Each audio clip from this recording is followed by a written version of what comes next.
ದೇವರು ಪ್ರೀತಿಸುವ ಪ್ರೀತಿಯ ಬಿಗ್ ಜೆ ಟಿ ವಿ ಪ್ರಿಯ ವೀಕ್ಷಕರಿಗೆ ನಮ್ಮ ಕರ್ತನಾದ ಯೇಸು ಕ್ರಿಸ್ತನ ಹೆಸರಿನಲ್ಲಿ ನಿಮ್ಮನ್ನು ವಂದಿಸಿ ಸ್ವಾಗತ ಬಯಸ್ತಿದ್ದೇವೆ. ಬನ್ನಿರಿ, ದೇವರ ವಾಕ್ಯವನ್ನು ಇಂದು ನಾವು ಅಧ್ಯಯನ ಮಾಡಿಕೊಳ್ಳೋಣ.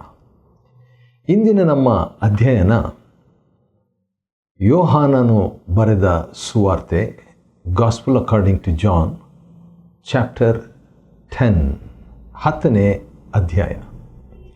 ಯೋಹಾನ 10ನೇ ಅಧ್ಯಾಯ ಮೊದಲನೇ ಭಾಗ, ಅಂದರೆ ಯೋಹಾನ 10:1ರಿಂದ 21 ವಚನಗಳವರೆಗೆ ಇರುವಂಥ ವಾಕ್ಯ ಭಾಗದಿಂದ ನಾವು ಸಭಾಪಾಲನ ಸಂಬಂಧದ 13 ಸತ್ಯಗಳನ್ನು ನೋಡಿಕೊಳ್ಳಲಿಕ್ಕಿದ್ದೇವೆ.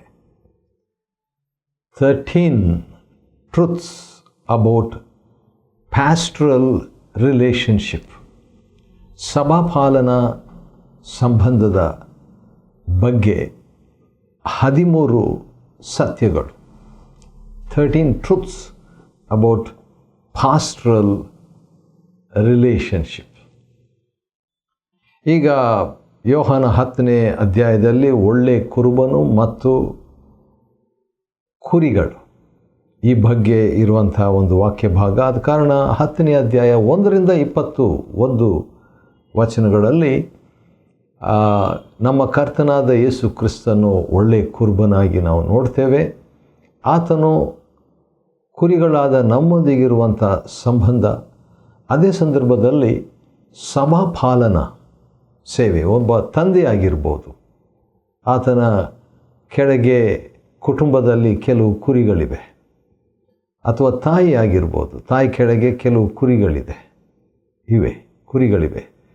ಅದೇ ರೀತಿಯಾಗಿ ಒಂದು ಸಭೆಗೆ ಒಬ್ಬ ಸಭಾಪಾಲಕನಿಗೆ ಕೆಲವು ಕುರಿಗಳು ಇವೆ. ಆ ರೀತಿಯಾಗಿರುವಂಥ ಕುರಿಗಳ ವಿಷಯದಲ್ಲಿ ಸಭಾಪಾಲನ ಸಂಬಂಧ ಹೇಗೆ, ಏನು ಎಂಬ ಮಾಹಿತಿ, ಸತ್ಯ ಯೋಹಾನ 10:1ರಿಂದ 21 ವಚನಗಳಲ್ಲಿ ನಾವು ನೋಡಲಿಕ್ಕಿದ್ದೇವೆ. ಮೊದಲನೇದಾಗಿ ಯೇಸು ಸ್ವಾಮಿ ಒಂದು ಸಾಮ್ಯವನ್ನು ಕುರುಬ ಮತ್ತು ಕುರಿಗಳ ವಿಷಯದಲ್ಲಿ ಹೇಳಿದಾಗ ಏನಾಗ್ತದೆ, ಜನರು ವಿಶೇಷವಾಗಿ ಯೇಸು ಸ್ವಾಮಿ ಮಾತನಾಡಿದ್ದನ್ನು ಕೇಳಿಸಿಕೊಂಡಂಥವರು 6ನೇ ವಚನ ನಿಮಗೋಸ್ಕರವಾಗಿ ಓದಲಿಕ್ಕೆ ಇಷ್ಟಪಡ್ತೇನೆ. ಯೋಹಾನ 10:6 ಅದರಲ್ಲಿ ಏನಂತ ಬರೆದಿದೆ, ಈ ಸಾಮ್ಯವನ್ನು ಯೇಸು ಸ್ವಾಮಿ ಹೇಳಿದಾಗ, ಆದರೂ ಯೇಸು ಅವರ ಸಂಗಡ ಮಾತಾಡಿದ ವಿಷಯಗಳು ಏನಾಗಿದ್ದವು ಎಂದು ಫರಿಸಾಯರು ಗ್ರಹಿಸಲಿಲ್ಲ. ನೋಡಿ, ಎಷ್ಟು ಸಿಂಪಲ್ ಆಗಿ, ಸರಳವಾಗಿ ಕುರುಬನು, ಕುರಿಗಳು ಮತ್ತು ಕಳ್ಳನು ಅಥವಾ ಕೂಲಿಯಾಳು, ಈ ರೀತಿಯಾಗಿ ಒಂದು ಅನುದಿನದ ಜೀವನದ ಒಂದು ಘಟನೆಯನ್ನು, ಸಂಭವವನ್ನು, ಉದ್ಯೋಗವನ್ನು ಅಥವಾ ಕೆಲಸವನ್ನು ಹೇಳ್ತಾ ಇರುವಂಥ ವೇಳೆಯಲ್ಲಿ ಫರಿಸಾಯರಿಗೆ ಅರ್ಥ ಆಗಲಿಲ್ಲಂತೆ. ಯಾಕಂತ ಹೇಳಿದರೆ, ಈ ಸಭಾಪಾಲನ ಸಂಬಂಧ ಕೆಲವು ಸಾರಿ ಅಲ್ಲ, ಪ್ರಕಟಣೆಗೆ ಒಳಪಟ್ಟದ್ದು. 13 ಸತ್ಯಗಳನ್ನು ನಾವು ಸಭಾಪಾಲನ ಸಂಬಂಧದ ಕುರಿತಾಗಿ ಅಧ್ಯಯನ ಮಾಡಿಕೊಳ್ಳಲಿಕ್ಕಿದ್ದೇವೆ. ಆದ ಕಾರಣ ಮೊದಲನೇದಾಗಿ ನಾವು ನೋಡುವಾಗ ಯೋಹಾನ 10:7ನೇ ವಚನದಲ್ಲಿ ಯೇಸು ಅವರಿಗೆ, ನಾನು ನಿಮಗೆ ನಿಜವಾಗಿ ಹೇಳ್ತೇನಂತ ಹೇಳಿಬಿಟ್ಟು, ಕುರಿಗಳಿಗೆ ನಾನೇ ಬಾಗಿಲಾಗಿದ್ದೇನೆ, ನಾನೇ ಬಾಗಿಲಾಗಿದ್ದೇನೆ ಎಂಬುದಾಗಿ ಹೇಳುವಾಗ, ಹೌದು, ಸಭೆಗೆ ಯಾವ ರೀತಿಯಾಗಿ ಯೇಸು ಸ್ವಾಮಿ ಯೋಹಾನ 14:6 ಪ್ರಕಾರವಾಗಿ ಸತ್ಯವೂ ಮಾರ್ಗವೂ ಸತ್ಯವೂ ಜೀವವೂ ಆಗಿರುವ ಆತನು ತಂದೆಯ ಬಳಿಗೆ ಆತನೇ ಬಾಗಿಲಾಗಿರುವಂತೆ, ಆತನ ಮುಖಾಂತರ, ಆತನ ಮೂಲಕ ಹೊರತು ಯಾರು ತಂದೆಯ ಬಳಿಗೆ ಬರಲಾರರು ಎಂಬುದಾಗಿ ಇರುವಂಥ ಒಂದು ವಿಷಯ ನಮಗೆ ಗೊತ್ತಿದೆ. ಆದರೂ ಕೂಡ ಅದೇ ರೀತಿಯಾಗಿ ಸಭಾಪಾಲಕನ ಒಂದು ಅನುಭವ, ಜವಾಬ್ದಾರಿಕೆ, ಬಾಗಿಲಿನ ಒಂದು ಜವಾಬ್ದಾರಿಕೆ. ಎರಡನೇದಾಗಿ ನೋಡುವಾಗ ಇನ್ನೊಂದು ವಿಷಯವನ್ನು ನಾವು ನೋಡಿಕೊಳ್ತಾ ಇದ್ದೇವೆ. 9ನೇ ವಚನ, 10ನೇ ಅಧ್ಯಾಯ ಯೋಹಾನನು ಬರೆದ ಸುವಾರ್ತೆ ಮತ್ತು 9ನೇ ವಚನದಲ್ಲಿ, ನನ್ನ ಮೂಲಕವಾಗಿ ಯಾರು ಪ್ರವೇಶಿಸುವರೋ ಅವರೇ ರಕ್ಷಣೆ ಹೊಂದುವರು. ಈಗಾಗಲೇ ಅದರ ಬಗ್ಗೆ ನಾವು ನೋಡಿದ್ವಿ. ಯಾಕಂದರೆ ಬಾಗಿಲು ಅಂತ ಹೇಳಿದಾಗ ಅದಕ್ಕೆ ಸಂಬಂಧಪಟ್ಟದ್ದು ಅಥವಾ ಇನ್ನೂ ಸ್ಪಷ್ಟಪಡಿಸುವಂಥದ್ದು ಅದೇನಂತ ಹೇಳಿದರೆ, ಯೇಸು ಕ್ರಿಸ್ತನೆಂಬ ಸಭಾಪಾಲಕನು, ಕುರಿಗಳ ಪಾಲಕನು, ಆತನ ಮುಖಾಂತರ ಪ್ರವೇಶಿಸುವುದೇ ರಕ್ಷಣೆ. ಆತನ ಮುಖಾಂತರ ಪ್ರವೇಶಿಸುವವರೇ ರಕ್ಷಣೆ ಹೊಂದುವರು. ಇದು ಎರಡನೇ ಒಂದು ಸತ್ಯವಾಗಿದೆ. ಸಭಾಪಾಲನ ಸಂಬಂಧದ ಬಗ್ಗೆ ಎರಡನೇ ಸತ್ಯ. ನಮ್ಮ ಪ್ರಕಾರವಾಗಿ ಅಥವಾ ಸಭಾಪಾಲಕರು ರಕ್ಷಣೆ ಕೊಡೋದಿಲ್ಲ, ಆದರೆ ರಕ್ಷಣೆ ಕೊಡುವ ಆತನ ಕಡೆಗೆ ನಡೆಸುವ ಒಂದು ಜವಾಬ್ದಾರಿಕೆ ಅವರಾಗಲಿ ಸುವಾರ್ತಿಕರಾಗಲಿ, ಆ ಲೆಕ್ಕದಲ್ಲಿ ನಾವೆಲ್ಲರೂ ಕೂಡ ಕರ್ತನನ್ನು ಕಂಡುಕೊಂಡಂಥವರ ಒಂದು ಹೊಣೆ ಪ್ರತ್ಯೇಕವಾಗಿ ಇಲ್ಲಿ ಸಭಾಪಾಲನ ಒಂದು ಜವಾಬ್ದಾರಿಕೆ ಕುರಿತಾಗಿದೆ. ಮೂರನೇದಾಗಿ ಇನ್ನೊಂದು ಸತ್ಯ, ಯೋಹಾನ 10ನೇ ಅಧ್ಯಾಯ 1ರಿಂದ 21 ವಚನಗಳವರೆಗೆ ಇರುವಂಥ ವಾಕ್ಯ ಭಾಗದಿಂದ ನಾವು ಸಭಾಪಾಲನ ಸಂಬಂಧದಲ್ಲಿ ಕಲಿಯತಕ್ಕಂಥ 13 ಸತ್ಯಗಳನ್ನು ನಾವು ನೋಡಿಕೊಳ್ತಿದ್ದೇವೆ. ಮೂರನೇ ಸತ್ಯ ಏನಂದರೆ, ವಿಲ್ ಫೈಂಡ್ ಪಾಸ್ಚರ್. ಮೊದಲನೇದು ಆತನೇ ಬಾಗಿಲು, ಹೀ ಈಸ್ ದ ಡೋರ್. ಎರಡನೇದು ಆತನಲ್ಲಿ ಪ್ರವೇಶ ರಕ್ಷಣೆ, entry through him leads to salvation. ಮೂರನೇದಾಗಿ ವಿಲ್ ಫೈಂಡ್ ಪಾಸ್ಚರ್, ಮೇವನ್ನು ಕಂಡುಕೊಳ್ಳುವರು. ಅದರ ಬಗ್ಗೆ 9ನೇ ವಚನದಲ್ಲಿ ಬಹಳ ಸ್ಪಷ್ಟವಾಗಿದೆ. ಹೌದು, ಮೇವನ್ನು ಕಂಡುಕೊಳ್ಳುವಂಥದ್ದು. ಕುರುಬನು ಅಥವಾ ಸಭಾಪಾಲನು ಮೇವನ್ನು ಕೊಡುವಾತನು ಆಗಿದ್ದಾನೆ ಅನ್ನುವಂಥ ಒಂದು ಸತ್ಯವನ್ನು ಇದರಲ್ಲಿ ನಾವು ನೋಡಿಕೊಳ್ತಿದ್ದೇವೆ. ಆದರೆ 4ನೇದು ಇನ್ನೂ ಭಾಳ ಸೂಕ್ತವಾದದ್ದು, ಯೇಸು ಕ್ರಿಸ್ತನಿಗೆ ಬಹಳ ಅನ್ವಯವಾದಂಥದ್ದು. ನಾನಾದರೂ ಅವುಗಳಿಗೆ ಜೀವ ಇರಬೇಕೆಂತಲೂ ಸಮೃದ್ಧಿಯಾಗಿ ಇರಬೇಕೆಂತಲೂ ಬಂದೆನು ಎಂಬುದಾಗಿ ನಮ್ಮ ಕರ್ತನು ಹೇಳುವಾಗ, ಅದರಿಂದ ನಾವು ಕಲಿಯುವಂಥ ಒಂದು ಸಂಗತಿ ಏನಂತ ಹೇಳಿದರೆ, ನಮಗೆ ಕರ್ತನು ಅಥವಾ ಕುರುಬನಾಗಿರುವ ಮಹಾಕುರುಬನು ನಮಗೆ ಸಮೃದ್ಧಿಯಾದ ಜೀವನವನ್ನು ಕೊಡುವುದಾಗಿ. He will give us life abundance. Life in abundance. ಆದ ಕಾರಣ ಸಮೃದ್ಧಿಯಾದ ಜೀವ, ಬರೇ ಜೀವ ಅಲ್ಲ, ಎಲ್ಲರೂ ಕೂಡ ಜೀವಿಸ್ತಾ ಇದ್ದೀವಿ, ನಮಗೂ ಕೂಡ ಜೀವ ಇದೆ ಅನ್ನುವಂಥ ರೀತಿಯಲ್ಲಿ ಜೀವಿಸೋದಕ್ಕಿಂತಲೂ ಮಿಗಿಲಾದ, ಹೊರತಾದ, ಸರಿಸಾಟಿ ಇಲ್ಲದ ಅತ್ಯಂತ ಉತ್ತಮವಾದ ಜೀವನವನ್ನು ನಾವು ಈ ಭೂಲೋಕದಲ್ಲಿ ಜೀವಿಸುವ ಹಂಗಿನಲ್ಲಿದ್ದೇವೆ. ಭಾಳ ಇಂಪಾರ್ಟೆಂಟ್, ಇದು ಭಾಳ ಪ್ರಾಮುಖ್ಯವಾದದ್ದು. ಆದ ಕಾರಣ ಈ ಸಮೃದ್ಧಿಯಾಗಿರುವಂಥ ಜೀವವನ್ನು ಕೊಡುವುದಕ್ಕಾಗಿಯೇ ನಮ್ಮ ಕರ್ತನಾದ ಯೇಸು ಬಂದದ್ದು. ಹಳೆ ಒಡಂಬಡಿಕೆಯಲ್ಲಿ ಮೋಶೆ, ಅಬ್ರಹಾಮನು, ಇಸಾಕನು, ಯಾಕೋಬ, ಯೋಸೇಫ, ಪ್ರವಾದಿಗಳು, ದಾನಿಯೇಲ್, ಭಕ್ತಾದಿಗಳು, ಅರಸರು, ನ್ಯಾಯಸ್ಥಾಪಕರು, ಇವರೆಲ್ಲರ ಬಗ್ಗೆ ನಾವು ನೋಡುವಾಗ ಅವರೆಲ್ಲರೂ ನಮಗೆ ಒಂದು ರೀತಿಯಿಂದ ಆತ್ಮಿಕ ಜೀವವನ್ನು ಕೊಡಲಿಕ್ಕೆ ಬಂದವರೇ, ದೇವರ ವಾಕ್ಯವನ್ನು ಕೊಟ್ಟವರೇ. ಆದರೆ ಯೇಸು ಸ್ವಾಮಿ ಬರೀ ವಾಕ್ಯವನ್ನು ಕೊಡುವುದಕ್ಕೆ ಅಷ್ಟೇ ಅಲ್ಲ,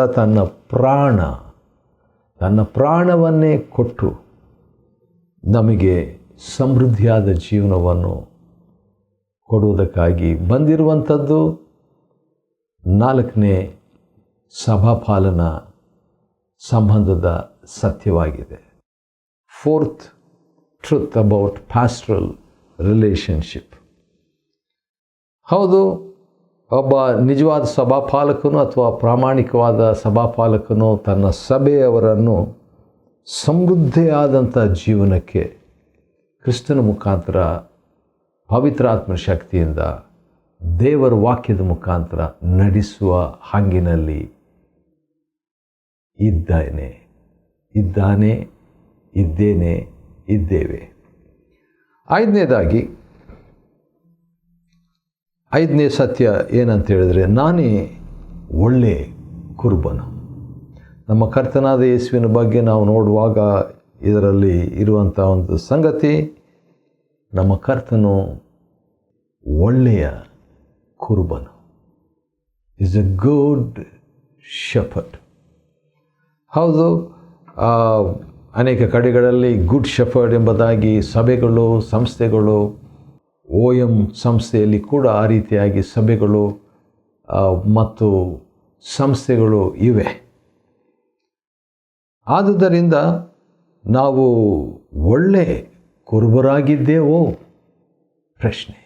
ಸಭಾಪಾಲಕರು ಒಳ್ಳೆ ಕುರುಬರಾಗಿ ಇರಬೇಕು, ಕೆಟ್ಟ ಕುರುಬರಾಗಿ ಅಲ್ಲ.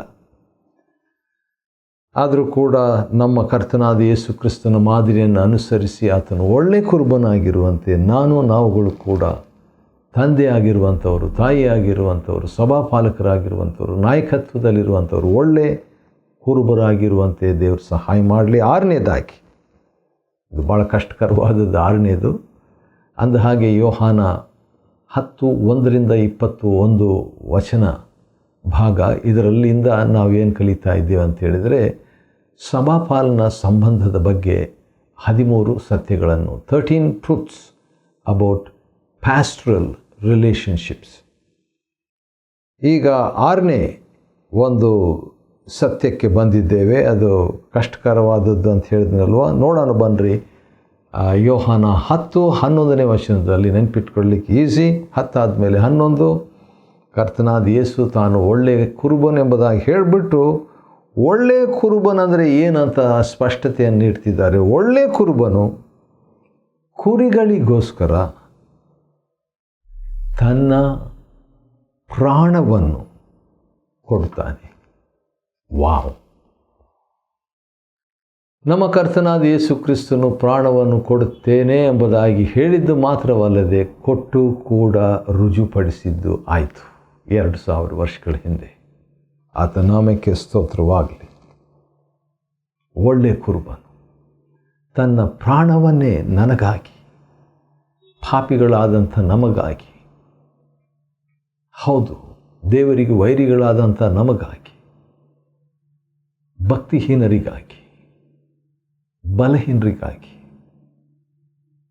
ಹೌದು ಆತನು ತನ್ನ ಪ್ರಾಣವನ್ನೇ ಕೊಟ್ಟದರ ಮುಖಾಂತರವಾಗಿ ಪ್ರೀತಿ ಇಂಥದ್ದೇ ಎಂಬುದನ್ನು ನಿರೂಪಿಸಿದ್ದಾರೆ ನಮ್ಮ ಕರ್ತನಾದ ಯೇಸು. ಈಗ ಅದೇ ರೀತಿಯಾಗಿ ನಾವು ಕೂಡ ನಮ್ಮ ಪ್ರಾಣಗಳನ್ನು ಇತರರಿಗೆ ಕೊಡುವ ಹಂಗಿನಲ್ಲಿದ್ದೇವೆ. ಹೌದಾ? ಹೌದು. ಭಾಳ ಜನರಿಗೆ ಯೋಹಾನ 3:16 ಗೊತ್ತು. ದೇವರು ಲೋಕದ ಮೇಲೆ ಪ್ರೀತಿಯನ್ನಿಟ್ಟು ತನ್ನ ಒಬ್ಬನೇ ಮಗನನ್ನು, ಪ್ರಾಣವನ್ನು ಕೊಟ್ಟದ್ದು. ಆದರೆ ಮೊದಲನೇ ಯೋಹಾನ 3ನೇ ಅಧ್ಯಾಯ 16ನೇ ವಚನದಲ್ಲಿ ಪ್ರೀತಿ ಅಂದರೆ ಏನಂತ ನಾವು ತಿಳ್ಕೊಂಡಿದ್ದೇವೆ. ಆದ ಕಾರಣ ನಾವು ಸಹ ನಮ್ಮ ಪ್ರಾಣಗಳನ್ನು ಇತರರಿಗೆ ಕೊಡುವ ಹಂಗಿನಲ್ಲಿದ್ದೇವೆ. ನಾನು ಕೆಲವು ಸಾರಿ ನಮ್ಮ ಸಭೆಯವರಿಗೆ ಮತ್ತು ನಾನು ಸೇವೆ ಮಾಡುವಂಥವರಿಗೆ ನೇರವಾಗಿ ಮತ್ತು ಪರೋಕ್ಷವಾಗಿ ನಾನು ತಿಳಿಸಿದ್ದುಂಟು. ಅದೇನೆಂದರೆ, ನನ್ನ ಪ್ರಾಣವನ್ನು ಕೂಡ ಕೊಡುವ ಹಂಗಿನಲ್ಲಿ ನಾನಿದ್ದೇನೆ ಎಂಬುದಾಗಿ. ಪ್ರಾಣನೇ ಕೊಡಲಿಕ್ಕೆ ಸಿದ್ಧವಾಗಿರುವಾಗ ಸಣ್ಣ ಪುಟ್ಟವಾದವುಗಳನ್ನು ಸಮಯ ಕೊಡದೇ ಇರಲಿಕ್ಕೆ ಸಾಧ್ಯವೇ? ಅಥವಾ ಯಾವುದೇ ರೀತಿಯ ತನುಮನ ಧನಗಳಿಂದ ಸಹಾಯ ನೀಡದೇ ಇರುವುದಕ್ಕೆ ಸಾಧ್ಯವೇ? ಪ್ರಶ್ನೆ. 7ನೇ ಒಂದು ಸತ್ಯ, ಯೋಹಾನ 10:1-21 ನಾವು ನೋಡ್ತಾ ಇರುವಂಥದ್ದು ಏನಂತ ಹೇಳಿದರೆ, ಸಭಾಪಾಲನ ಸಂಬಂಧದ 13 ಸತ್ಯಗಳು. ಅದರಲ್ಲಿ ನಾವು ಈಗ 7ನೇ ಸತ್ಯವನ್ನು ನೋಡ್ಕೊಳ್ತಾ ಇದ್ದೀವಿ. ಅದರಲ್ಲಿ ನಾವು ನೋಡುವಂಥದ್ದು, ನನ್ನ ಕುರಿಗಳನ್ನು ನಾನು ತಿಳಿದಿದ್ದೇನೆ. I know my sheep. ನನ್ನ ಕುರಿಗಳನ್ನು ನಾನು ಬಲ್ಲೆನು. ಇದು 7ನೇ ಒಂದು ಸತ್ಯವಾಗಿದೆ. ಹೌದು, ಆತನು ನಮ್ಮನ್ನು ತಿಳಿದಿರುವಂಥದ್ದು ಬಹಳ ಪ್ರಾಮುಖ್ಯ. ಯಾಕಂದರೆ ಪರಲೋಕದಲ್ಲಿ ಅಥವಾ ನ್ಯಾಯ ತೀರ್ಪಿನ ದಿವಸದಲ್ಲಿ, ಸ್ವಾಮಿ ನಿನ್ನ ಹೆಸರಿನಲ್ಲಿ ಇದನ್ನು ಮಾಡಲಿಲ್ವೇ ಅದನ್ನು ಮಾಡಲಿಲ್ವೇ ಅಂತ ಹೇಳ್ಬಿಟ್ಟು ದೊಡ್ಡ ಲಿಸ್ಟು ಜನರು ಹೇಳುವಾಗ, ನಿಮ್ಮ ಗುರುತು ನಾನೆಂದು ಕಾಣೆನು ಅಥವಾ ನಾನು ನಿಮ್ಮನ್ನು ಅರಿಯೇನು. I never knew you. ನೀವು ಯಾರೂ ಗೊತ್ತಿಲ್ಲ ಅಂತ ಹೇಳ್ತಾನೆ. ಆದ ಕಾರಣ